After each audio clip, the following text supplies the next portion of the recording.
Welcome to Take It from the Ironwoman. My name is Susanne Müller, your host and the Ironwoman. This podcast is about empowering yourself and others to make real changes in the world. You will hear from everyday, smart, sophisticated, hip people like you and me. Not everybody has to be an Ironwoman to impress the world. Together, we will learn from the sports and business leaders how you can become a more successful person as an entrepreneur or a leader. It's one step at a time, one day at a time. Take your steps now. Take your big steps now. Join me on this journey to success. This podcast is being sponsored by Get Loopy.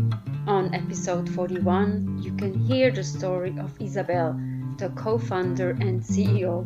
Get Loopy, get a 20% discount off your first order.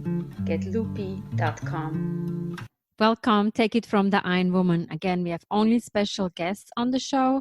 Today we have Dafna from Israel with us. She's a fellow podcaster of mine. Listen to her story. The reason I even joined TPF was that I had loved radio. I had studied a radio course during my undergraduate in communications and poli-sci. And I loved the voice medium. And little did I know that the Podcasters Fellowship was actually full of people that knew what their podcast was going to be about. And I was like, I'm here for learning the skills. I had been interviewing people for years in public relations capacities. Yeah. But with regard to a podcast, on the first day, it was like, okay, so what's your podcast about? And I'm like, I don't have one. How could I possibly know what it's about? So I invented one on the spot, but I never got around to creating it. And then the podcast that I have created is just over the last 2 months because of Corona.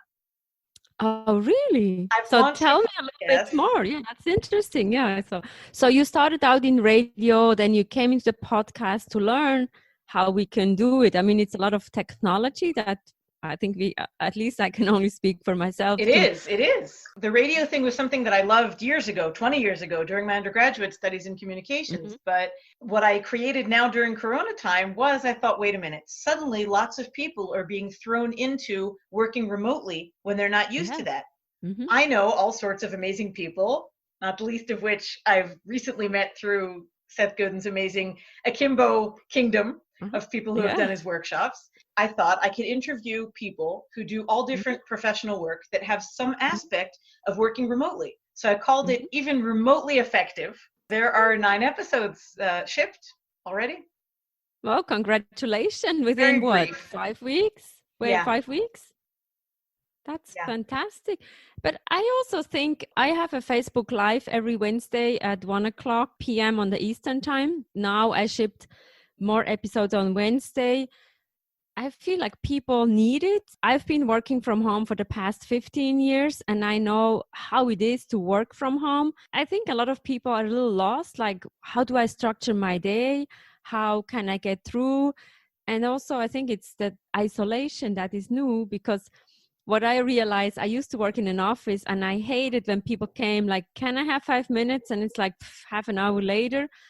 But then when you work from home, this is exactly what you miss. So I'm wondering, what have you seen over the course of like you working from home, and then what you have seen with the people that you have interviewed so far?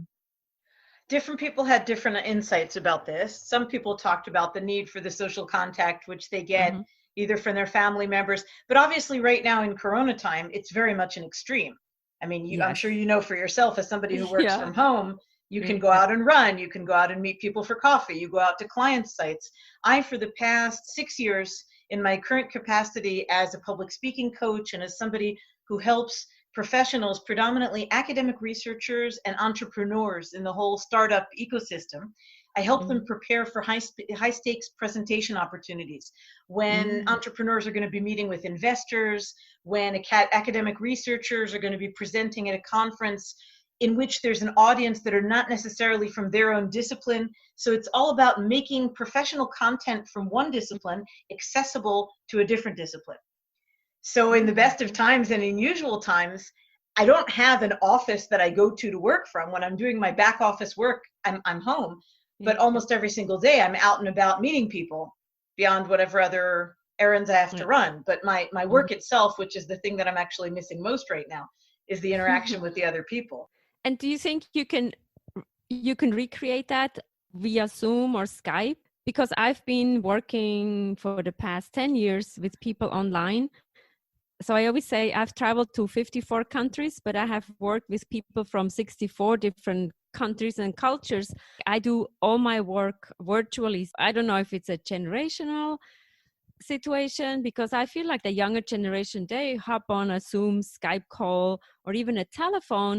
They're fine with that coaching, versus when I hear older generation, they want to see me, they want to physically see me. And I'm like, well, but if you look at my day, I typically can have 5 coachings at least around the globe. So 2 in Asia, 2 in Europe, and then 2 in the US in any given day. But if I have 1 client in New York, it takes me 1 hour to get there. I do 1 hour coaching, and then it takes me an hour to go home, except I usually go shopping. So I spend my money already. So this is not a very productive day. What have you seen over the time of your career? Well, so maybe that's the only positive side to the current corona crisis, is all the time that's being saved, just like you just described, from all the time that we're not commuting, and all of maybe all of the temptation to shop when we don't actually need it because we just don't have those opportunities. Yes, there's definitely, there's more time in the day right now in that regard, but I don't think that I would trade it permanently in return for that human contact that I'm really craving getting back to. I don't know what's going to change permanently. You asked, is it as effective? I think that it really, really depends. It could be, as you say, that coaching people one-on-one, and maybe it is a generational thing, when the person at the other side, on the other screen, is very engaged and very motivated, just like this conversation that you and I are having now, it is the next best thing. Of course, I would prefer meeting you in a coffee shop as well, and I hope that one day soon we'll get to do that if you come visit in Israel, or the next time I get to the States, I'd love to. So for us right now, since we're both engaged and motivated, it's the next best thing. Recently, I've been teaching a lot of group workshops for students. And in Israel, the policy has been that this current spring semester has gone entirely online. So the students didn't choose this, right? They wanted to be on campus. They wanted their social interaction. They're in their pajamas at home. And even though the curriculum is, you know, they signed up for a course that starts at 8 or 9 or 10 a.m., now when they're in a group course situation and I'm delivering a workshop, their cameras are off, their microphones are mute, and I feel like I'm talking to myself. And everything that was supposed to be very interactive, questions, engagement, very often I get this blank silence and I just can't tell, are any of them even listening to me? Are half of them back asleep? Are they doing something else? So I think that there's a very, very complete dichotomy between people who choose to consult with people one-on-one, and then they're very motivated and they need it. So they have this intrinsic motivation to receive the support, and maybe even if they're paying out of pocket. That's something else that I've noticed over the years, which is a totally different issue than the in-person versus remote. I've noticed that in workshops or one-on-one consultations, when the person participating was the one who initiated because they understand that they need the help that they can receive from me as a professional, their level of engagement and of commitment to the process is something completely different and so much more than anybody who received the consultation package or the workshop from their organization, from their university, from their employer, and they kind of take for granted it's not coming out of their pocket, and they don't necessarily appreciate it even if they really need that skill set, which I think is the case of these students. I believe that a few years from now, when they finish, this happens to be a bunch of engineering students, all different fields of engineering, and their college recognized that as engineers, they will need to be able to communicate messages effectively, whether startups or they work in big multinational global corporate companies. They're going to need to be able to express, what is it that we're developing? Why do we think that this alternative is preferable to that alternative? So the college, recognizing their need for the ability to communicate succinctly, effectively, with clarity to audiences of a different background, hired me to do this round of workshops. And I was so grateful that they didn't cancel as soon as Corona broke out. I was supposed to come physically to the campus. So I was very, very grateful when they moved it online. Is it as good as it would be if I was in the class with them? in this particular case, absolutely not.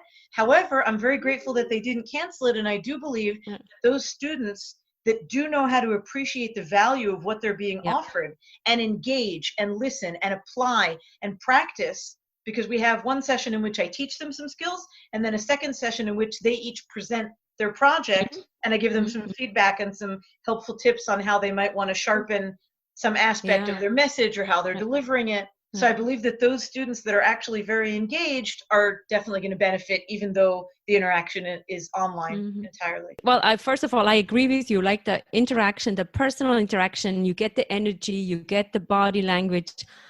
But on the other hand, you never know if those engineers have to deliver a message online, and it's even harder for them. So I would actually add that element into them, like, hey guys and ladies, you have to now really pay attention, because we don't know if this is the new normal, and everybody has to be a great communicator, even online. And as you just said, if you give a talk and you only see yourself, and I did a 45-minute conference and I was looking at myself and I was like, oh my God, nobody is asking questions. I sound like an idiot and da da da. So it was amazing. But I think this is the new normal and we have to get used to it. And I always say, this is for the engineers, you have to be comfortable being uncomfortable. You have to look at yourself. You see all the lines and the hair that doesn't look good. For the ladies, I always say, put on the lipstick, then at least you feel good, you look good. This is maybe one advantage we have as women. It is now the new normal and we have to adapt to this. Absolutely. Absolutely. Always nice to hear from people who are educators as well. And in the new COVID-19, what obstacles do we have? Certainly great lessons to learn. Again, Monday, Wednesday, we have podcasts. Don't miss out. Take it from the Ironwoman and get your loopy. GetLoopy.com is sponsoring my podcast. Get 20% off your first order. GetLoopy.com. Thank you for listening.